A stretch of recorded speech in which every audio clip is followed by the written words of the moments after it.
Bonjour les amis, bienvenue dans ce premier live de la rentrée. J'espère que je vous retrouve en forme, que je vous retrouve reposé, que vous avez passé les vacances super. Aujourd'hui, on va attaquer direct avec les relations. Alors, comment est-ce qu'on peut obtenir une vraie réponse? Bonjour pour ceux qui ne me connaissent pas, je suis JP, je suis coach professionnel certifié et je suis fondateur du mouvement Rends ta vie sublime. Alors, est-ce que vous faites partie des gens qui avaient du mal à obtenir des vraies réponses? Ou est-ce que vous faites partie des gens qui ont tendance à se sentir obligés souvent de répondre oui favorablement ou de ne répondre que dans un sens mais pas celui qu'ils veulent? Est-ce que vous faites partie de ces gens-là? Alors, eh bien, c'est simple. Généralement, le cas le plus grand de problèmes de communication de ce genre, c'est-à-dire de ne pas obtenir la réponse que l'on souhaite ou de forcer la personne en face à faire une certaine réponse, c'est très simple. Vous savez, il y a un exemple parfait pour ça. C'est ces parents qui disent à l'enfant alors, hein, t'as envie d'y aller, je sais pas moi, au foot par exemple, t'as envie d'y aller au foot, hein, que t'as envie d'y aller, que t'as envie d'y aller. Que voulez-vous que face à ça, votre enfant réponde? Si ce n'est, bah oui, bah évidemment que j'ai envie d'y aller, maman ou papa, t'es tellement insistant que comment tu veux que je fasse autrement que d'y aller à ton activité, que d'y avoir envie de te dire oui.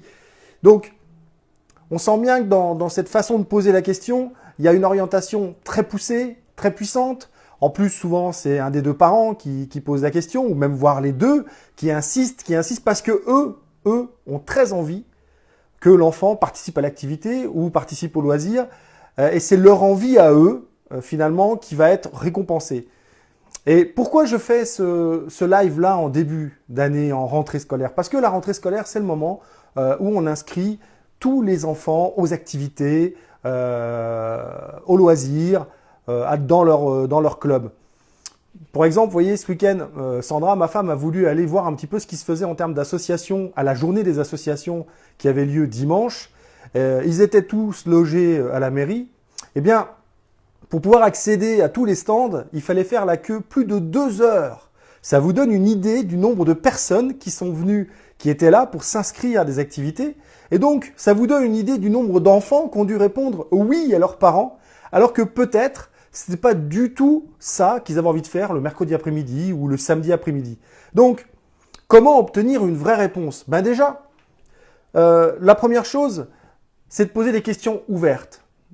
Vous allez me dire, oui évidemment, la question ouverte, c'est simple, hein, c'est facile, c'est connu, tout le monde en parle, tous les coachs en parlent. Ok, mais est-ce que vous la pratiquez, cette question ouverte? Est-ce que vous posez des questions ouvertes? Ou est-ce que la plupart du temps, avec vos amis, vos parents ou vos enfants, vous posez des questions fermées, c'est-à-dire avec la seule réponse oui ou non? J'aimerais bien savoir, pour ceux qui sont connectés et qui me regardent, est-ce que vous posez des questions ouvertes? Pendant que vous me répondez à cette question, qui est ouverte, qui n'est pas d'ailleurs, parce que c'est est-ce que vous me posez des questions ouvertes, c'est oui ou non. Donc pendant que vous répondez oui ou non à cette question que je vous pose, je vous rappelle que vous pouvez revoir tous mes lives sur ma chaîne YouTube. Il suffira de cliquer sur le lien que je rajouterai plus tard. Abonnez-vous aussi à ma page Rends ta vie sublime, si ce n'est pas déjà fait. Et puis si vous pensez que ça peut intéresser des gens, tout ce que je fais, tout ce que je dis, tout ce que je donne comme astuce, eh bien invitez-les à aimer ma page Rends ta vie sublime et à suivre ainsi mes lives, mes vidéos. Je vous rappelle aussi que samedi, là, qui vient, le 10, je fais un webinaire qui est gratuit, auquel vous pouvez vous inscrire. Sous la vidéo qui est attachée en haut de ma page, vous avez le lien pour vous inscrire au webinaire. C'est gratuit. Ça va parler des résolutions, des bonnes résolutions qu'on prend l'été et qui s'évaporent les 15 premiers jours de septembre passé et qu'on abandonne courant novembre ou courant octobre. Donc voilà, je vais un petit peu vous donner et des explications et des petites astuces pour réussir à tenir vos résolutions dans ce webinaire de samedi. Mais revenons à notre question. Alors, j'ai l'impression que j'ai un problème de connexion parce que je vois aucun commentaire. Je vois que Martine, coucou Martine, est connectée, mais je n'ai aucune autre réponse, je n'ai aucun commentaire. Donc ce que je ferai, c'est que je viendrai répondre ensuite. Ah, il y a Karine aussi, coucou Karine qui nous a rejoint. Je viendrai répondre ensuite à vos questions. Donc, on en était à la question ouverte. Je vous demandais, est-ce que vous pratiquez la question ouverte? Ce que je suis en train de faire moi, là, c'est une question fermée. C'est oui ou c'est non la réponse. Donc, Est-ce que vous pratiquez la question ouverte ou est-ce que vous êtes plutôt du genre à dire alors c'est ça hein, dont tu as envie, hein, c'est ça, hein, vous savez, on insiste bien, hein, c'est ça que tu veux. Ou alors c'est maman hein, que tu préfères ou c'est papa hein, que tu préfères. Vous vous rappelez que les mercredis c'est plutôt destiné aux relations famille, couple, enfant. Donc pratiquez la question ouverte, c'est-à-dire reprenons l'exemple de cet enfant qui va attaquer l'année scolaire donc et qui va avoir des activités pendant l'année scolaire. Donc, la vraie question, d'abord, ça serait de dire qu'est-ce que tu as envie de faire? Voilà. Et pourquoi est-ce que souvent on ne pose pas cette question? Qu'est-ce que tu as envie de faire? Parce que généralement, on a peur que la réponse soit rien. Et pourquoi on a peur de cette réponse? Pourquoi on a peur que la réponse soit rien? Pourquoi est-ce qu'on a peur que notre enfant nous dise « je n'ai pas envie de faire d'activité » Eh bien, moi j'ai envie de vous dire parce que c'est une règle sociétale. La règle sociétale, et moi ça m'a choqué quand je suis arrivé dans le 17e en 2001 avec ma femme et mon fils. On est arrivé dans le 17e et je me suis choqué frontalement avec ces coutumes, je dirais un petit peu bourgeoises, où il fallait que l'enfant fasse un sport, aille à la musique et fasse une activité d'expression corporelle. C'était le schéma classique des quartiers un peu bourgeois ou je dirais un peu plus riches de Paris. Voilà, il faut faire ça parce que sociétalement c'est super que votre enfant il soit inscrit à plein de trucs comme ça. Ben moi je dis fuck. Moi je dis fuck à cette règle sociétale. Non, ce qui est important, c'est que l'enfant il se sente bien. Et puis vous savez, j'ai observé autre chose parce que mon fils, il a fait du tennis, donc je l'ai inscrit au tennis. Il n'a pas fait d'instrument, il n'a pas fait de danse, rassurez-vous. Il n'a rien fait d'autre, il n'a pas fait de dessin, rien. Mais en revanche, il a fait du tennis parce qu'il en avait envie. Je lui ai demandé, est-ce que tu veux faire un sport? Il a commencé par du judo. Après, il a fait du tennis. Et puis après, il a fait du badminton. Je l'ai laissé choisir, commencer et arrêter les sports. Et aujourd'hui, il fait du badminton, même s'il fait du tennis en même temps. Ça ne l'a pas empêché de faire du sport, ça ne l'a pas empêché de s'épanouir physiquement, mais il a eu le choix. Et ça, c'est quelque chose que les parents ont du mal. Et qu'est-ce que j'ai constaté quand j'allais le mercredi emmener mon fils au tennis? Je m'apercevais qu'en fait, les enfants ne se reposaient jamais. Ils ne se reposaient jamais. Observez un peu autour de vous, vous allez voir. Ils sortent du tennis, on les emmène à la musique. Ils sortent de la musique, on les emmène au dessin. Ils sortent du dessin, on les emmène au parc parce qu'il faut qu'ils jouent avec les autres. Et en fait, le mercredi après-midi, rappelez-moi à quoi ça sert. Le mercredi après-midi, ça sert à se reposer. Ça sert à se reposer de la semaine à l'école où c'est chargé en stress, chargé en concentration, parce que pour se concentrer, il faut de l'énergie. Donc, voilà tout ce qui nous empêche de poser une question ouverte à nos enfants. Parce qu'on a peur qu'ils nous répondent non, je veux rien faire, et donc on a peur de ne pas rentrer dans ce cadre sociétal. En tout cas, je parle pour ceux qui ont tendance à se laisser influencer par ce cadre sociétal, qui ont peur de ne pas être acceptés par la société parce que ils ne sont pas dans le même critère. Donc, la question ouverte, dans ces cas-là, elle est super compliquée. Ça, c'est un premier type. Donc, essayez d'éradiquer la question fermée pour la remplacer par la question ouverte. Faites l'essai avec vos enfants, vous allez voir, ça va amener des discussions. Et avant, forcément, si vous êtes quelqu'un qui pratiquait la deuxième question dont je vais parler, il va peut-être avoir du mal au début, il va prendre du recul, il va dire « Ouh là là, elle me demande mon avis, qu'est-ce que je fais? Est-ce que je lui dis oui? Est-ce que c'est pour lui faire plaisir? Est-ce que je dis ce que je pense ?»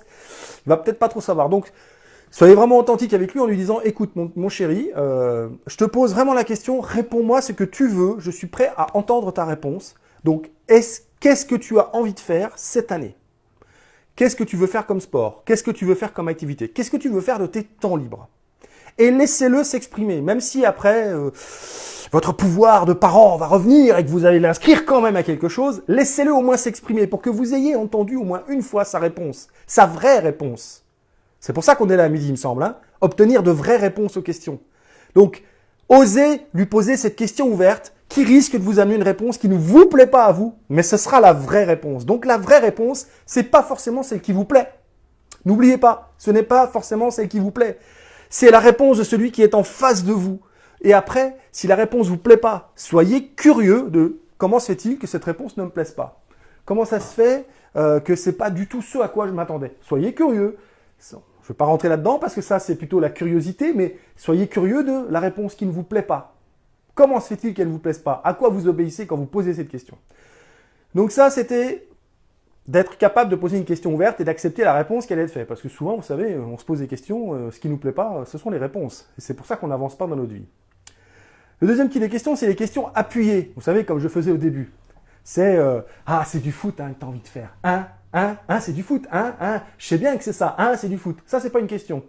Ça, c'est une affirmation. Et pourtant, dans l'esprit de beaucoup de personnes, je prends l'exemple des enfants aujourd'hui, mais c'est valable dans le couple, c'est valable dans vos relations familiales, c'est valable dans vos relations avec vos amis. Quand vous insistez sur une question en disant c'est ça, c'est ça, et je suis sûr qu'il y en a plein qui se reconnaissent, je suis sûr on est nombreux à faire ce genre de questions quand on est persuadé de savoir ce que la personne en face, elle veut.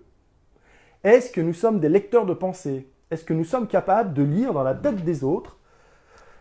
Alors même qu'ils n'ont pas encore parlé, vous êtes capable de ça, vous? Qui est capable de faire ça? Écrivez-moi en commentaire, qui est capable de lire dans la pensée des autres? Alors là, celui qui est capable, je l'embauche, et puis quand je fais un coaching, je le mets derrière moi, derrière un rideau, et puis il me lit dans les pensées du client pour que je puisse savoir ce que le client il veut. Ça sera super, je vous jure, ça sera super. Je lui donne 50% de ce que je gagne. D'accord?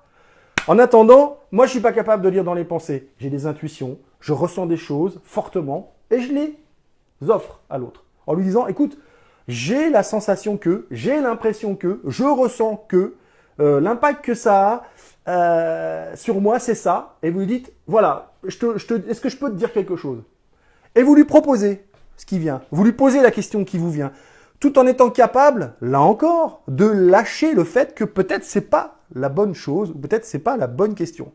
Donc vous voyez qu'on est en fait dans comment obtenir une vraie réponse. Eh bien, obtenir une vraie réponse, il faut être capable de lâcher les réponses qu'on a préparées dans notre tête.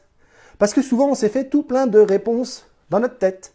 Et ce qu'on veut, c'est cocher en face ce qui nous convient. Vous savez, quand on a une discussion avec quelqu'un, avec des amis, dans une soirée où on ne connaît pas les gens et où on a un petit peu de résonance avec quelqu'un, qu'est-ce qu'on fait dans notre tête? Au fur et à mesure qu'il nous dit des choses, on coche « Ah oui, moi j'ai ça en commun aussi. Ah oui, moi j'ai ça en commun aussi. Ah oui, ça j'ai aussi. Ah non, ça c'est pas pareil. » Au lieu d'être en train d'écouter ce qu'il nous dit et d'être en train finalement d'être curieux sur ce qu'il nous dit, nous qu'est-ce qu'on fait? On coche notre petit agenda parce qu'on se dit ça va sûrement être pareil. Arrêtez de cocher votre agenda. Concentrez-vous sur l'agenda de celui avec qui vous êtes en train de poser les questions. Puisque vous posez les questions, écoutez les réponses.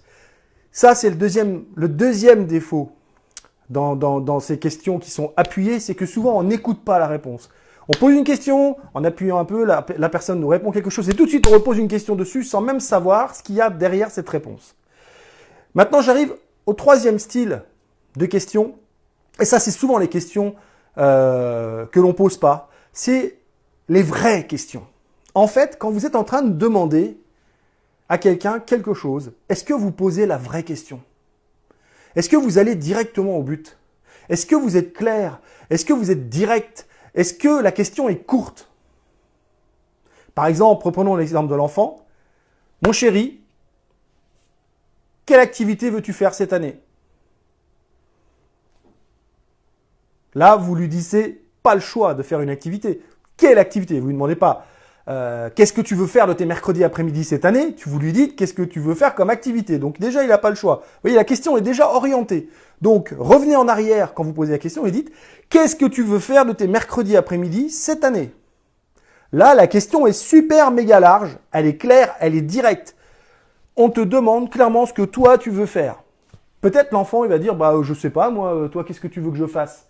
Et là vous lui répondez non, toi, qu'est-ce que tu as envie de faire de tes mercredis après-midi, à part faire tes devoirs, ce qui sera plutôt logique, le reste du temps, comment veux-tu l'occuper? Exactement comme dans le couple, quand vous demandez, bon ok chérie, bon alors qu'est-ce qu'on fait de beau samedi après-midi? Où est-ce qu'on va? Où est-ce qu'on sort? Ça c'est pas une question ouverte, elle n'est pas claire, parce que il n'y a pas d'ingrédients dedans qui nous disent ce qu'on veut vraiment. Donc, soit vous avez envie de sortir et vous dites carrément, bon chérie, moi samedi après-midi, j'aurais bien envie qu'on aille se voir un film au cinéma. Qu'est-ce que tu en penses? T'as une question claire, directe. Vous avez envie, c'est mon ami Jean. Vous avez envie et vous demandez à votre partenaire si lui il a envie aussi, ou vous lui demandez même qu'est-ce qu'il en pense. Peut-être qu'il va vous dire, non, samedi après-midi, j'aurais préféré faire autre chose. La question là, comme vous l'avez posée, elle est tout à fait apte à recevoir une réponse qui ne va pas être la même que la vôtre, puisque vous aviez envie d'aller au cinéma. Et elle va surtout être enclin à ce que l'autre s'exprime, et ensuite à trouver peut-être une alliance pour aller au cinéma le dimanche matin, parce que tous les deux, vous serez OK pour y aller, et que le samedi après-midi, peut-être vous allez faire chacun vos activités de votre côté. Mais là, on a eu droit à une vraie question, directe, claire, courte. Faites en sorte, quand vous avez quelque chose à demander à quelqu'un, de lui poser une question claire, courte, avec le vrai sujet. Vous savez, et je finirai là-dessus, il y a cette anecdote.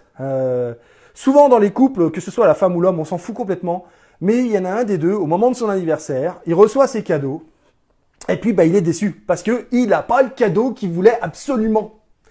Et qu'est-ce que c'est, en général, sa réponse? Il dit à sa femme ou à son mari, le conjoint dit « Ah, quand même, hein, tu me connais bien, tu sais bien que c'est ça que je voulais. » Mais non, non, il n'a pas à savoir. Je vous le rappelle, nous ne sommes pas des lecteurs de pensée. Hein. Je rappelle que s'il y en a un dans l'assistance, il se manifeste, je l'embauche tout de suite. Nous ne sommes pas des lecteurs de pensée et nous ne sommes pas là pour essayer de deviner ce que l'autre veut. Si vous voulez un cadeau bien précis pour votre anniversaire, eh bien, vous le demandez.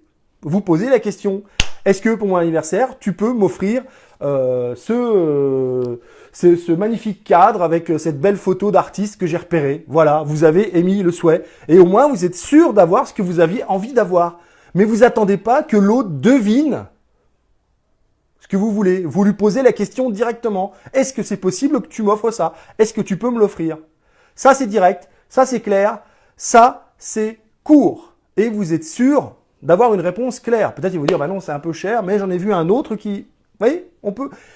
La question courte, claire, succincte et précise va vous permettre d'avoir une discussion.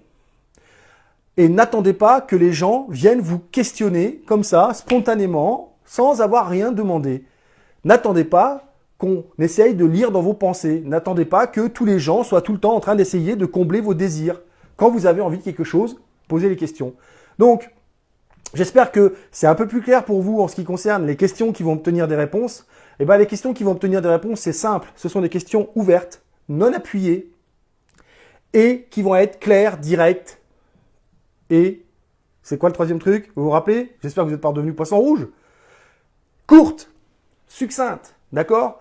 Voilà les 3 qualités que vos questions doivent avoir. Et puis, je dirais qu'il y a une 4e qualité que vous devez avoir, mais elle n'a rien à voir avec la question. C'est que quand vous posez des questions, il faut être prêt à entendre les réponses qu'on va vous faire. Et surtout, quand vous posez des questions, ne préparez pas les réponses dans votre tête avant. Posez des questions en étant prêt à accueillir ce que l'autre va vous dire, même si vous n'êtes pas d'accord avec ça, même si c'est pas ça que vous espériez, même si ça vous désole de vous entendre dire par votre fiston, non, j'ai rien envie de faire le mercredi après-midi, j'ai envie de jouer tranquille dans ma chambre. Ça va pas vous plaire parce que c'est pas sociétal, parce que ça correspond pas au cadre, parce que c'est pas comme ça qu'on fait quand on est dans les quartiers bourgeois de Paris.